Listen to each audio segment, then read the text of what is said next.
ምን ነው የምትለው? ጥላውን ክንፍና ወጣይ ኖ ከእግዚአብሔር ቃል ጋር ጊዜ ወሰዱ።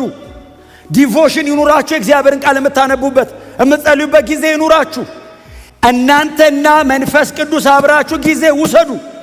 እግዚአብሔር እናንተ ጋር ጊዜ ያግኝ። ይሄ ነው ለመብሰል ምን እናርግ? እናንብብ፣ እናጥና፣ በግል ጸልይ። እናንተና መንፈስ ቅዱስ ቃሉ ጋር ተገናኙ።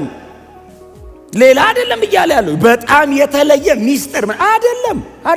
እንደሱ አይነት ነገር የለም። አፍተሮል እሱን አይደለም እያወራ ያለው ይሄ ሰውዬ ከእግዚአብሔር ቃል ሚስጥር፣ ከእግዚአብሔር ቃል እውነት፣ ከእግዚአብሔር ቃል ብርሃን አንጻር ነው። እዚህ ላይ ዴብዝ ጨምሩ እኮ ነው። እዚህ ላይ ጥልቀት ጨምሩ። አላቅም ምን ያህል ጊዜ በጌታ ቤት እንደኖርን፣ ግን ምን ያህሎቻችን የክርስትና መሰረታዊ ትምህርት እንደምናውቅ። ትምህርተ ክርስቶስ ሲባል ትምህርተ ክርስቶስን በእንግሊዝኛ ክርስቶሎጂ ከማለት የዘለለ የክርስቶስ ኢየሱስ ማንነት ላይ የመስቀል ሥራው ላይ ምን ያህሎቻችን በእግዚአብሔር ቃል እውነት የጠለቀ ነገር እንደምናውቅ አላቅም። ስለሚወዳቸው እንዲያድጉ ስለሚፈልግ እንጂ እያዝናና መልቀቅ ይችላል። እንዲዝናኑ እያደረገ ለአይምሯቸው ብቻ አንስቴዥያ እየሰጠ ቢሪላክስ እያሉ መሄድ ይችላል። አንድ ቀን ግን ይገለዋል፣ ይሞታሉ። የሆነ ቀን አይቻልም እንደዛ። ክርስትና የጠነከረውን ነገር ኤክስፔሪየንስ ማድረግ መልመድ አለብን። ምርጫ አይደለም፣ እድገት ግዴታ ነው። መለወጥ ምርጫ አይደለም። ቸርች ከሆነ የተወለደ ልጅ ያድጋል። እኔ ልጆቼ እንዲያድጉ እጅ ጭኜ ይደጉ አልልም። ያድጋሉ። እንዲጠበቁ ነው መጸለየው። ክፉ እንዳያገኘው ነው መጸለየው። የሚያሳድግ ግን እግዚአብሔር ነው ይላል። እስቲ አሜን በሏ። በህይወት ያለ ነገር ሲያድግ ይገርምሃል እንዴ?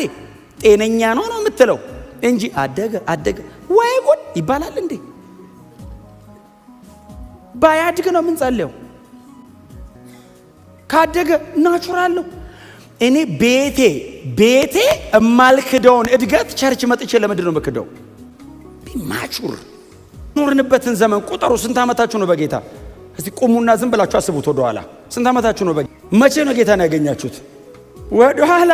አዎ እንዴ አስቡት። ስንት ዓመት ነው? ከዛ ስንት ቀን ስንት ወር በእግዚአብሔር ቤት ክርስቲያን ሆነን የት ጋር ነኝ? ምንድነው የምናቀው? የክርስትና የመጀመሪያ ትምህርት ሰርፕራይዝ የሚያደርገው ክርስቲያን የጠለቀ ነገር ለመነጋገርና ለመከፋፈል የሚከብድ ጉባኤ።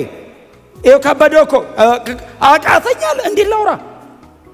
አትደሰቱ ባላችሁበት። የኋላችሁን እየረሳችሁ የፊታችሁን ለመያዝ ጳውሎስ የሚሉ ሰው ያለ 33 ዓመት እኮ በጌታ ቤት ኖሯል። ሶስተኛ ሰማይ ሄዶ መጥቷል።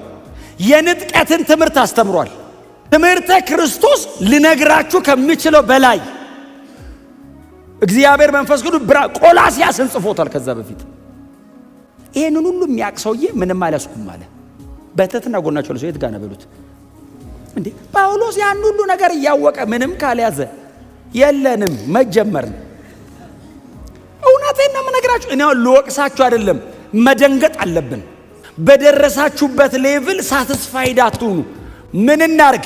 እናጥና፣ ጊዜ እንስጥ፣ እንጸልይ፣ ሜዲቴት እናርግ፣ በእግዚአብሔር ቃል ውስጥ እንቆይ፣ ራሳችንን በእግዚአብሔር ቃል ውስጥ እንቅበር። እድገት ብስለት አለው።